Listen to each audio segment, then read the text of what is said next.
The morning Serafina learned that her husband had described her to his friends as a woman he had been saddled with. She was standing at the window of their library with a cup of tea she had made herself. Because the kitchen maid had not yet arrived, and the house was cold in the way that large houses are cold in October, when no one has thought to light the fires early.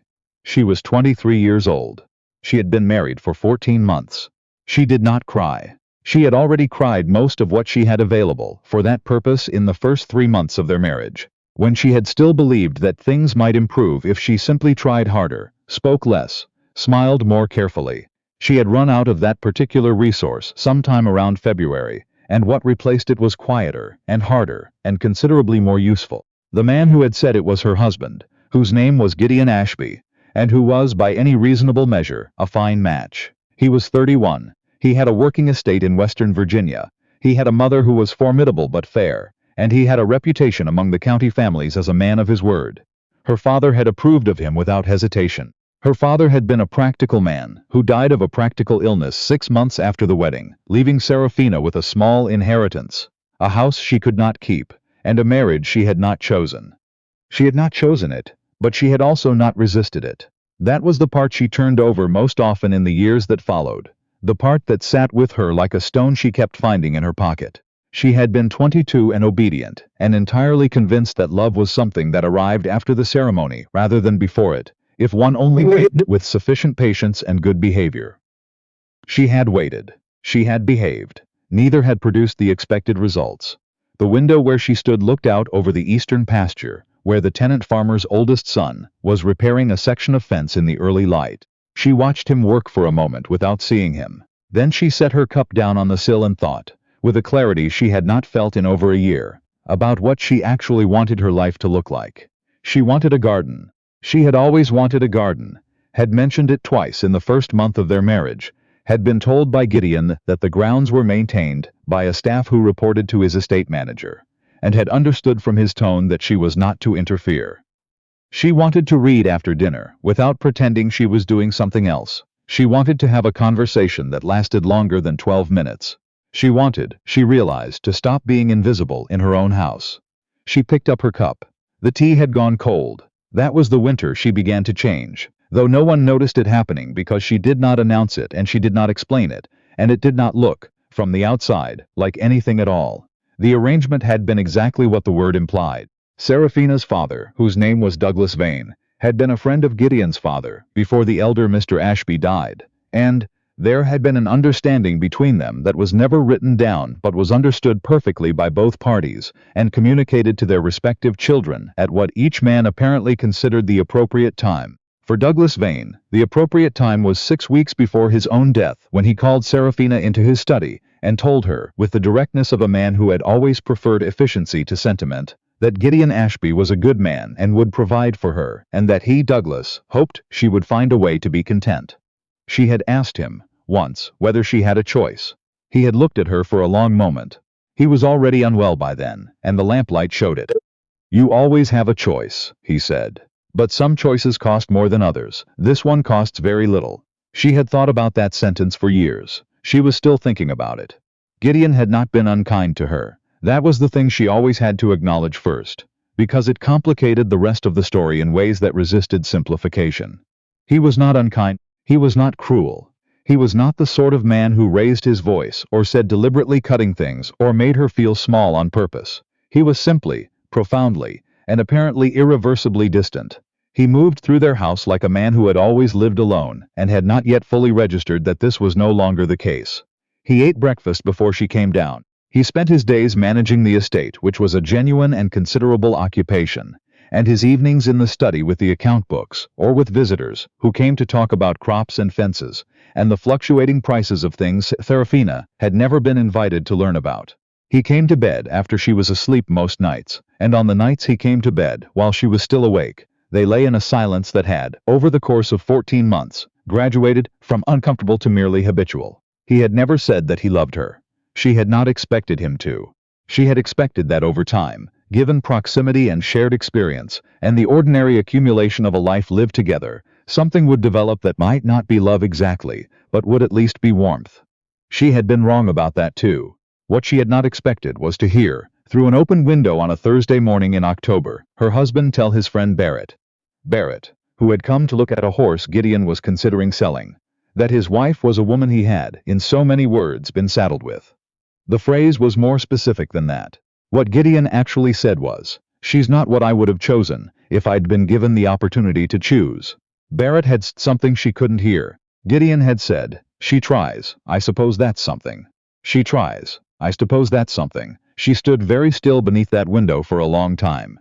Then she went inside and began, quietly, and without any announcement whatsoever, to build a different life. It started with the garden. She did not ask permission. She went to the estate manager, a man named Fowler, who was taciturn but not unkind, and she told him she would be taking over the kitchen garden herself.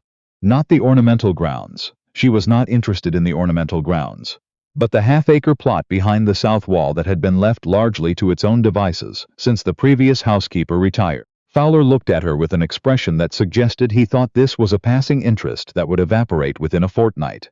He did not say so, he said. "Yes, Mrs. Ashby," and that was the end of the conversation. By spring, the kitchen garden was producing more than the household could use, and Serafina had begun selling the surplus to the families on the adjoining properties. Not because she needed the money, she didn't, not yet, but because it gave her something to do with her hands and somewhere to go in the mornings that felt like it belonged to her. Gideon noticed the garden the way he noticed most things she did, which was to say that he acknowledged it once, briefly, and then returned to his regular preoccupations. He said, "You've been busy back there," in a tone that was not quite approving and not quite dismissive. She said, "Yes," he said. "Good." They did not discuss it again. What Gideon did not notice was the correspondence. Her father had left her, among other things, a friendship with a woman named Dr. Cornelia Fitch, who had been Douglas Vane's physician in his final years, and who was one of the small number of women practicing medicine in their part of Virginia in that decade. Dr. Fitch was 61, unmarried, and possessed of an excellent and rather acerbic mind that Serafina had found immediately companionable. They had been writing to each other since the funeral. Over the winter that followed Serafina's window revelation, the correspondence became something more substantive. Dr. Fitch had a clinic in town, a small and perpetually underfunded operation that served families who could not afford a regular physician. She needed help, not medical help. She was perfectly capable of managing the medicine herself, but organizational help, administrative help, the kind of help that involved keeping track of things and writing letters and making sure that the women who came to the clinic with sick children and no money knew what resources were available to them. Serafina began going to the clinic on Tuesday and Thursday mornings.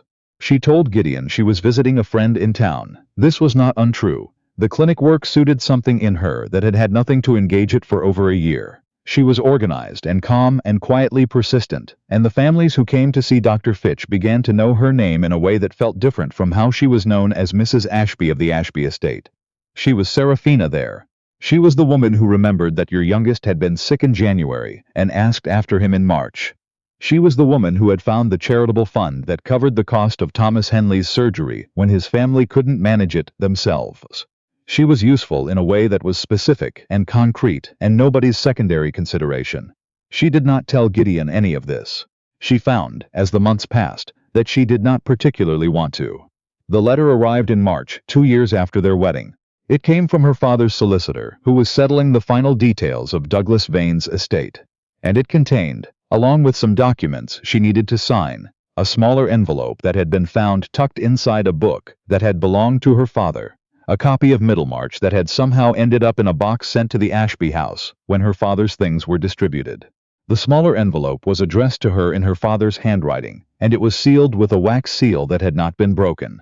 She opened it alone, in the kitchen garden, sitting on the low stone wall at the south end where the light came in through the gap in the yew hedge. Her father had written the letter, the solicitor's note explained, approximately a month before his death. Approximately a month, that was, after Serafina's wedding. He had given it to the solicitor for safekeeping and asked that it be delivered when the time seemed right. The solicitor apologized for the delay. He had, he wrote, been uncertain when the right time was. The letter was 3 pages long, in her father's careful handwriting, which had become less careful near the end, but was still legible. He wrote about her mother, who had died when Serafina was 7, and about what he had tried to give her in his mother's absence, and about all the ways he suspected he had fallen short.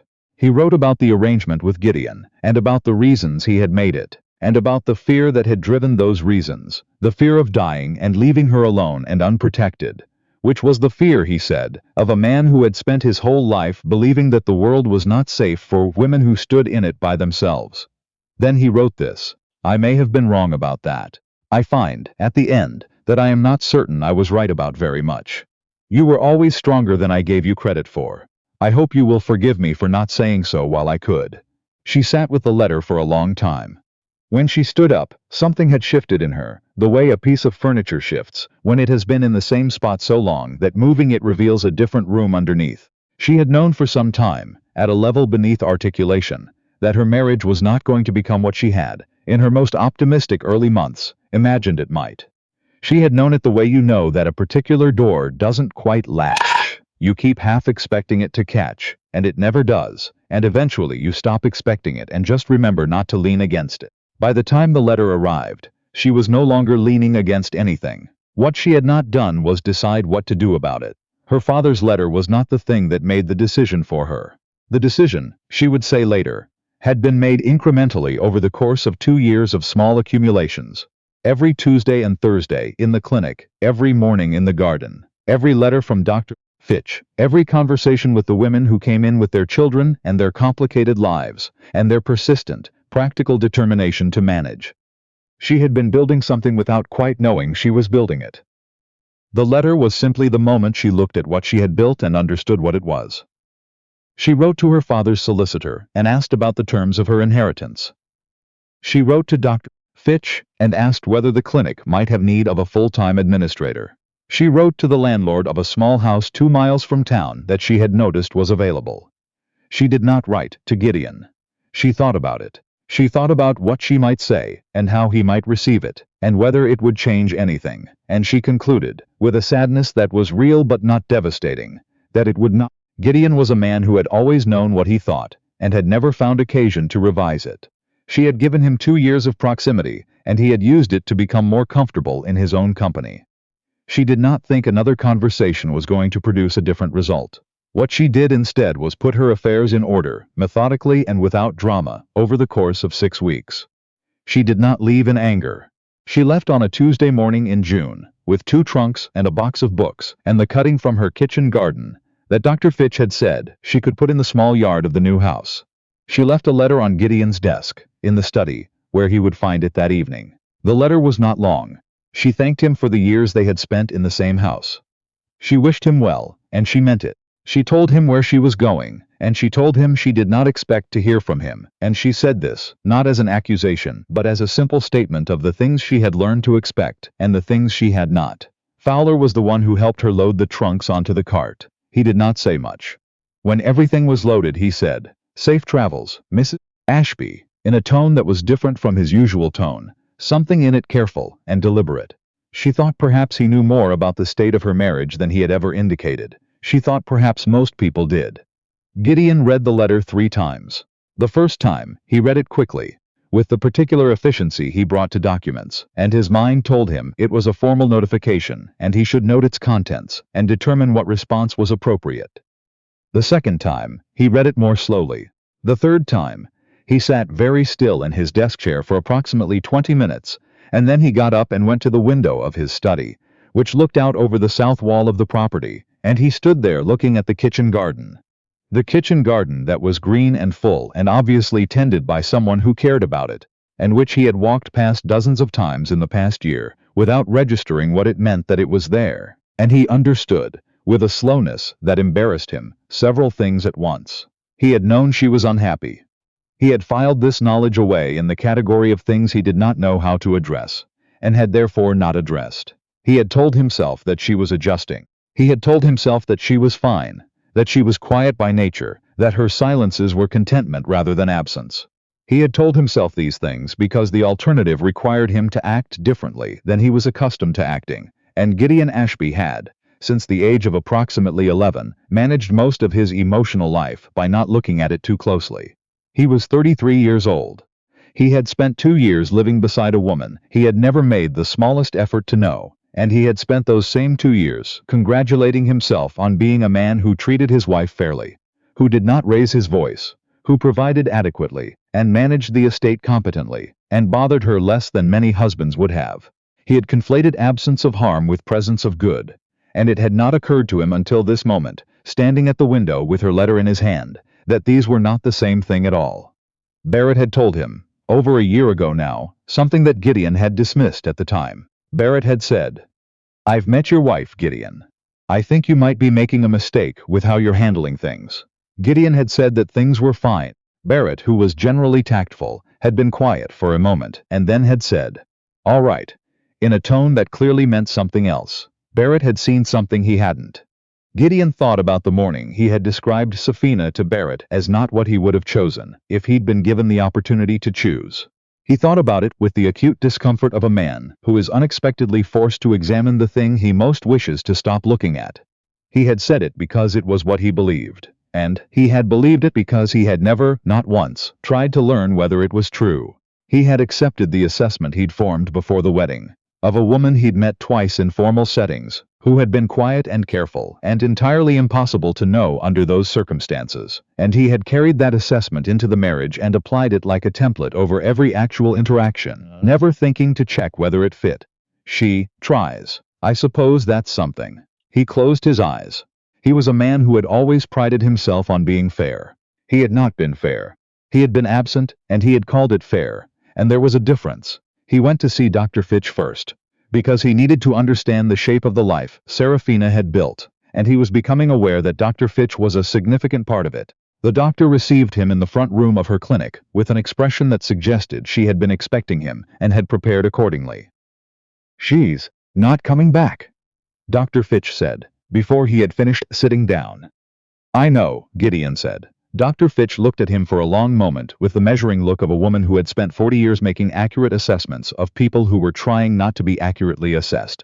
"Then why are you here?" He thought about it. "I want to understand what I did wrong," he said, "and I want to apologize. Not to ask her to come back. Just to apologize if she'll hear it." Dr. Fitch's expression changed slightly. Not much, but slightly. "She'll hear it," she said. "She's not an unkind person. You knew that, I assume, even when you weren't paying attention." He had known it. He had known she was not unkind from approximately the third week of their marriage, when he had come in late from a difficult conversation with the estate manager about a dispute with a neighboring family, and he had found a plate of food kept warm on the back of the stove without any comment or acknowledgement. Acknowledgement, because she had clearly understood that he had not eaten and had done something about it, without making it into an occasion. He had eaten the food. He had not thanked her. He had told himself that she had probably had the kitchen maid do it. The kitchen maid had not been in the house that evening. "I should have paid more attention," he said. "Yes," said Dr. Fitch. "You should have." He found Serafina in her garden. The new house was small, smaller than anything she had lived in since childhood, and the yard was not much to speak of yet, but she had made a beginning. A row of something green along the south-facing fence, a series of pots on the step that would be herbs in a few weeks.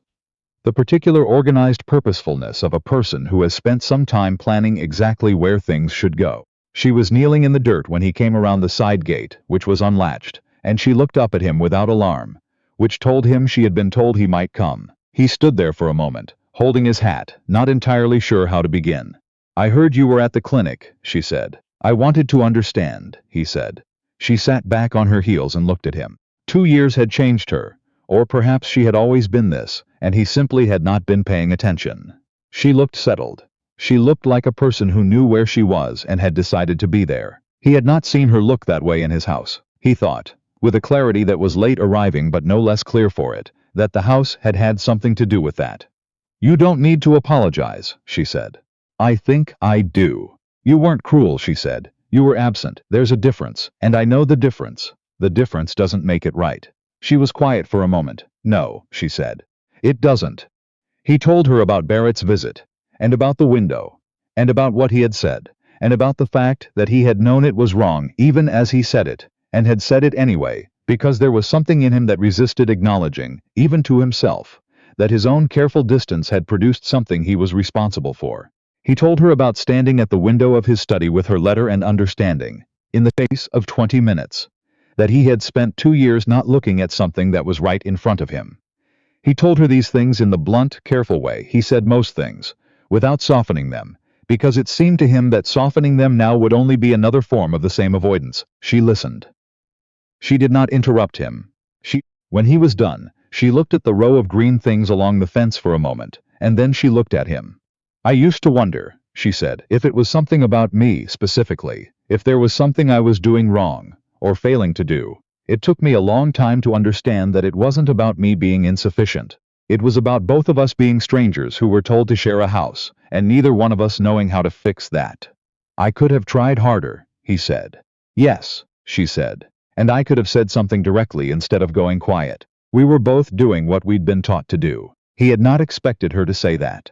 He had come prepared for her to be angry, and for the anger to be justified, and for himself to accept the justification without arguing. The lack of anger was harder in some ways than anger would have been. It required him to receive what she was actually saying, which was not that he had ruined her, but that they had failed each other in ways that were human, and banal, and deeply ordinary, which was, in its own way, more difficult to sit with. "Is there anything?" he started. "No," she said, gently before he could finish. "I don't think so. Not in the way you mean." She paused. "But I don't want to be strangers. I never wanted to be strangers. I just wanted to stop being invisible." He nodded. "The clinic needs a new furnace," she said after a moment. "Dr. Fitch has been trying to find the money for 2 years. He understood what she was doing. He understood that she was giving him something to do with his hands, because she had understood from the beginning that he was a man who functioned better when there was a concrete action available to him. He was moved by this in a way he had not expected to be moved. "I'll see to it," he said. "I know you will," she said. The county's winter social was held at the Alderton House the following December, as it was every year. And it was the kind of event that everyone attended, because everyone had always attended it.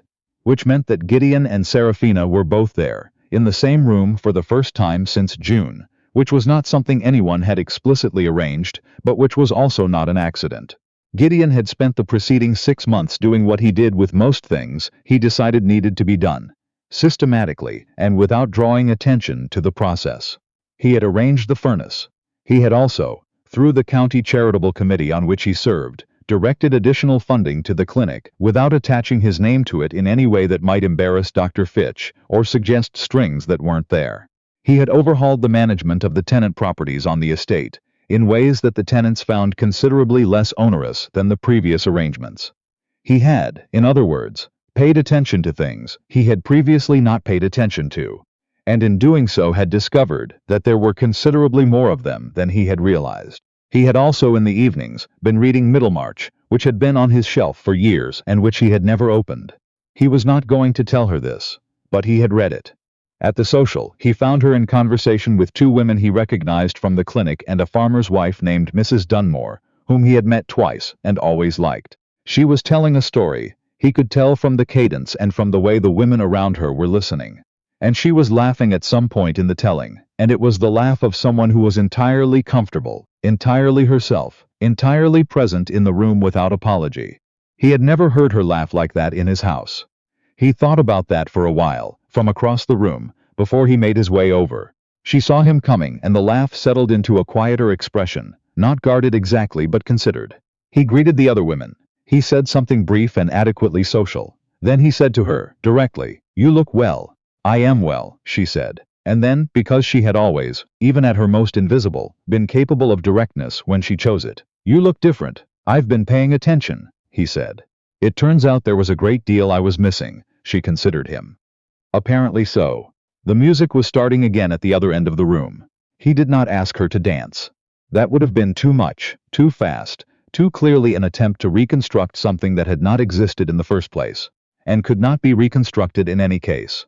What he said instead was, "Would you walk with me a moment? Just around the room." She looked at him for a moment. Then she said, to the women around her, "Excuse me a moment," in a tone that was perfectly poised and gave nothing away, and she fell into step beside him. They walked around the room slowly, not talking much, the music continuing behind them. At the far end, near the windows, he told her about the funding committee and what he had done, and he told her without making it a bid for credit, simply as information she might want to have. She listened. She asked one question about the budget structure. He answered it. At the window she stopped and looked out at the night.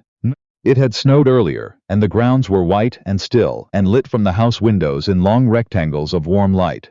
My father would have liked knowing you tried, she said. He thought well of you. I think he wanted me to have a reason to think well of you too. Did he write you a letter? Gideon asked. She turned and looked at him. Yes. Was it useful? She thought about this seriously, in the way she thought about most things, which was one of the first things he had observed about her and the last thing it turned out he had made use of. It was honest, she said, which I think was more important than useful. He said what he should have said while he was alive. She paused. I found that I preferred hearing it late to not hearing it at all. He understood that she was saying this to him and not only about her father. I am sorry, he said, for all of it. Not the marriage. I don't know yet what to make of that, but for not seeing you. That was the thing that was wrong, and it was entirely mine. The window glass was cold at her back. The music at the other end of the room had shifted into something slower. She looked at him for a long moment, with the clear, appraising look that he now recognized as simply the way she looked when she was deciding what she actually thought. And he waited, because waiting was, he had discovered, one of the things he was capable of doing correctly if he remembered to do it. All right, she said finally. All right, Gideon. It was not a restoration. It was not a beginning again. It was, perhaps, the first honest thing they had ever said to each other. And it hung in the air between them, with the weight of all the conversations they had not had over the course of 2 years. And neither of them moved to diminish it. Outside the window, the snow lay still and unmarked over the winter ground, and the house at the far end of the drive was lit warm against the dark, and somewhere in the room behind them a woman laughed at something. A real laugh, unguarded, the kind that fills a room. And Seraphina turned toward the sound with a small smile, and Gideon watched her turn, and that was enough, for now. It was a start.